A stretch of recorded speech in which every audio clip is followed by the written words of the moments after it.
Ton patron a un lien avec toi. Dans l'entreprise dans laquelle tu travailles, il existe un lien. C'est un lien qu'on va appeler un contrat de travail. Par ce lien-là, il te donne un certain salaire à la fin du mois. Et par ce lien qu'on appelle un contrat, toi aussi, tu produis un certain travail. C'est une forme de lien. Dans le cadre du contrat, qui est une forme d'alliance, qui est une forme de lien, tout ce qui va t'arriver en dehors de ce contrat ne le concerne pas. Il y a maintenant, après les contrats, une autre catégorie qu'on appelle les alliances. Les alliances ne marquent pas des lignes claires. C'est pas, on va pas dire, comme dans un contrat de travail, tu es tenu d'arriver au travail à telle heure et chaque fin du mois, tu seras rémunéré pour temps. Pendant ta période de stage, voilà ce que tu auras. Dans le contrat, tu as droit à une voiture de service, etc. Quand les différentes clauses ne sont pas honorées, tu es en mesure d'aller te plaindre, d'aller à la justice. Le contrat est beaucoup plus une alliance qui est dans le cadre de la loi, de la justice, du bien et du mal. Est-ce qu'on est ensemble? Parce que tu peux faire valoir tes droits à la justice pour dire non, il n'a pas respecté les clauses de notre contrat. Tandis que dans l'alliance, les choses ne sont pas clairement spécifiées. Tu vois, il y a une alliance parentale entre mon fils et moi. On a un lien. Le lien qui est là, c'est l'alliance parentale. Ce niveau de lien s'appelle maintenant une alliance. Dans les alliances, on ne spécifie pas trop les détails. C'est tacite. Alléluia. Je protège, je garde, je t'aime. Tes problèmes sont mes problèmes. Tes difficultés sont mes difficultés. Alléluia. C'est là maintenant qu'on commence à entrer dans le domaine de l'alliance. Et la Bible ne dit pas qu'il y a un contrat entre Dieu et toi. La Bible parle d'alliance. Dieu ne veut pas faire de contrat avec toi. Dieu veut une alliance. Qu'il en soit ainsi dans ta vie au nom de Jésus-Christ de Nazareth. Amen. Alors, lorsque tu décides de donner ta vie à Dieu, tu veux faire une alliance avec Dieu le Père. Il te donne la possibilité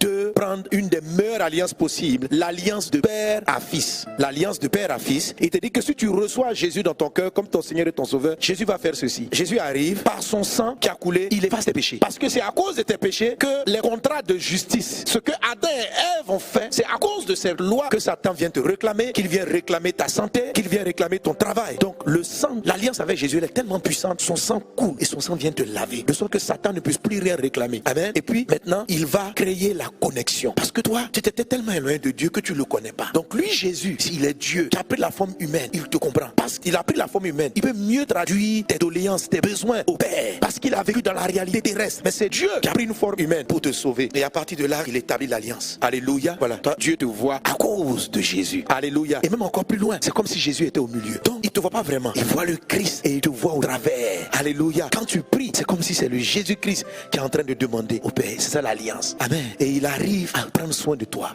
Voici le mode normal de la chrétienté. Mais malheureusement, nous aimons Jésus. Nous voulons connecter avec Dieu. Malheureusement, il y a certaines personnes qui viennent à Jésus pour que Jésus leur donne de l'argent. C'est-à-dire, pour qu'ils prient bien, il faut que Jésus réponde à certains de leurs besoins. Sans s'en rendre compte, dans le cœur de ces hommes et de ces femmes, ces choses-là qu'ils aiment ont plus de valeur que Jésus-Christ. Alors, ce n'est pas qu'ils ne croient pas en Jésus. Tu crois en Jésus, mais par exemple, si tu veux avoir des enfants, si tu n'as pas d'enfants, femme qui n'a pas d'enfants, qui est prête à aller voir les féticheurs, elle va, sans se rendre compte, couper son alliance, elle va faire venir les enfants. Du coup, le moi, pour qu'il soit attaché à Jésus, il faut que Jésus lui donne des enfants. Tant que Jésus ne lui donne pas des enfants, la personne là est prête à aller laisser la Bible de côté, à aller coucher avec des hommes sans mariage. J'ai vu dans l'église des femmes qui, parce que leur mari n'était pas puissant pour procréer, elles se sont camouflées, elles sont parties prendre des grossesses et elles sont venues le lui attribuer. Elles ont déshonoré leur alliance avec le Christ pour pouvoir avoir les enfants. L'enfant devient un intermédiaire. Du coup, l'alliance avec Dieu n'arrive plus à fonctionner correctement. Dieu bénit Jésus, donc il n'arrive pas à te toucher. D'autres, ce n'est pas l'enfant, c'est leur argent. Ils sont zélés lorsque de l'argent est dans leur poche. Quand il n'y a pas d'argent, leur vie chrétienne est basse. L'argent est devenu un intermédiaire entre eux et Dieu. La pauvreté